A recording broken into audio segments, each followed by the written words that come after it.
It's late afternoon of the 22nd of June 1941, somewhere in Soviet Lithuania. Major General Igor Solyankin, commander of the 2nd Tank Division, ends a briefing with his officers and prepares his unit to move out as soon as possible. There was no time to waste, as German armed forces were already breaking the first line of Soviet defense. The battle was about to begin. This video is sponsored by World of Tanks Blitz. Featuring over 350 historically accurate units, World of Tanks Blitz puts you in the seat of a World War II fighting machine, each with their very own advantages and benefits. Engage, plan, and conquer in this free-to-play vehicle shooter that will have you immersed in one of history's greatest conflicts. But variety isn't just in the vehicles, as you can battle on many of the various war fronts throughout the Second World War. Support our channel by downloading World of Tanks Blitz from the link below and receive a special bonus: the Tier 2 American light tank T1E6, 500 gold, and 7 days of premium access. A tactical advantage to help you roll out to victory.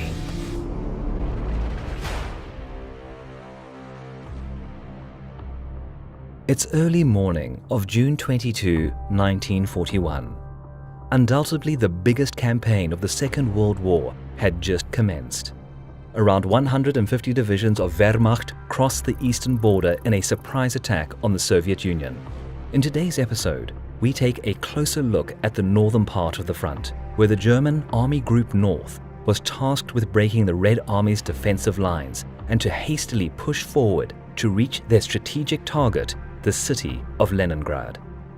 But before German High Command could even think of storming one of the two most important cities in Soviet Russia, there were a number of operational objectives on their way: capturing key cities of the Baltic states and taking control of the crossings on the Neman and Daugava rivers. The first day of the war looked very promising for the Germans.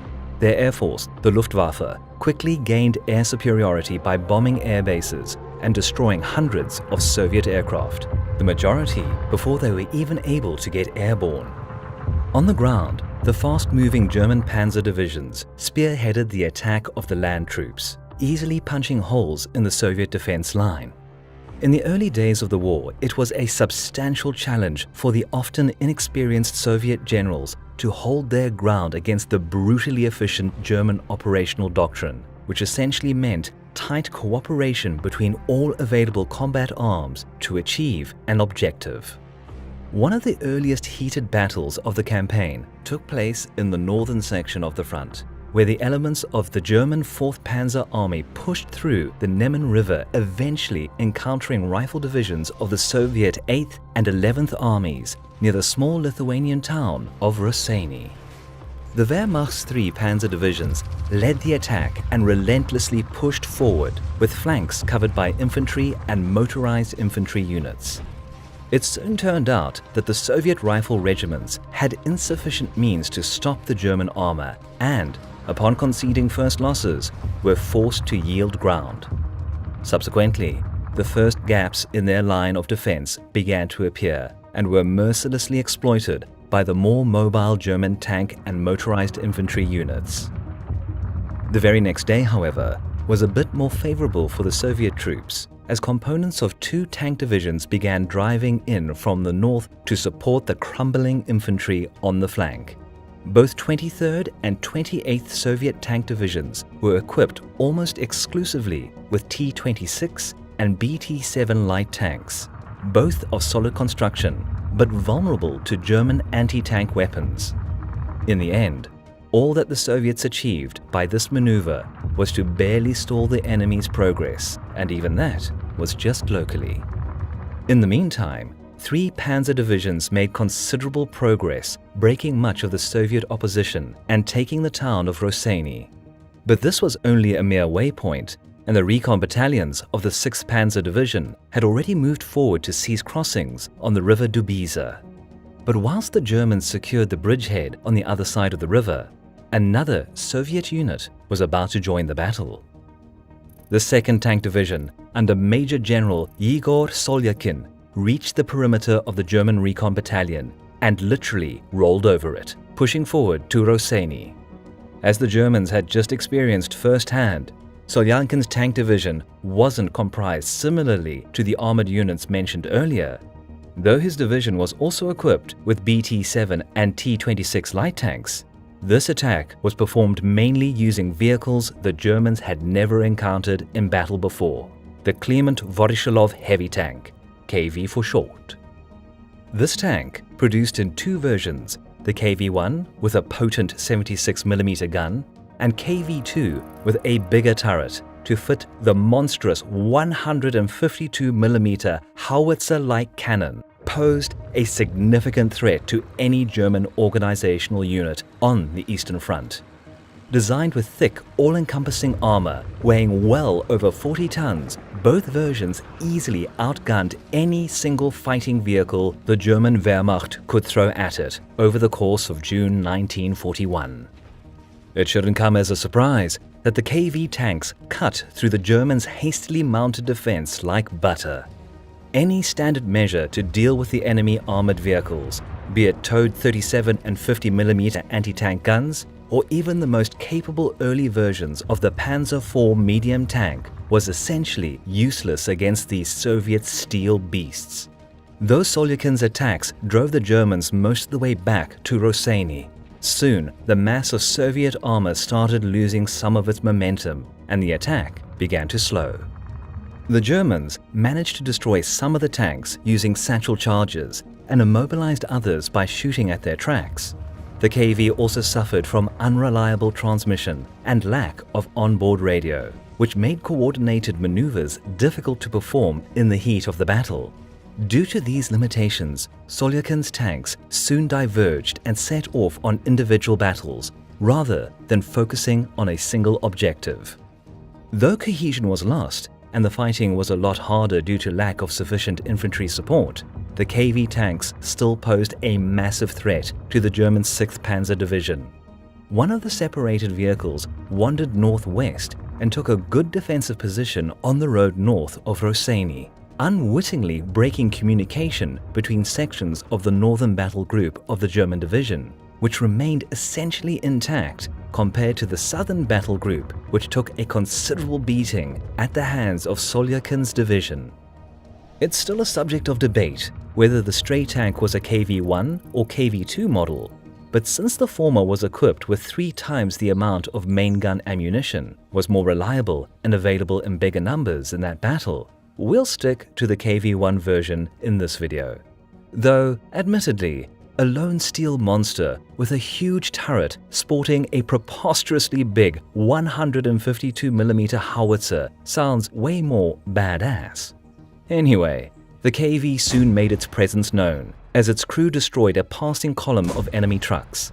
It suddenly occurred to the German commanders that the Soviet tank was blocking a vital supply road to what was more or less half of the entire Panzer Division, stalling its advance further into Soviet territory. Unexpectedly, the main objective of the entire battle group became the elimination of one enemy tank. And as it soon turned out, this was no easy task. At first, a battery of 50mm anti-tank guns was positioned some distance from the tank. The Germans managed to hit the KV several times, but none of the rounds penetrated its armor, and soon the battery was located and destroyed by the Soviet crew. The next approach was to use a 105mm howitzer, but this piece was soon destroyed as well.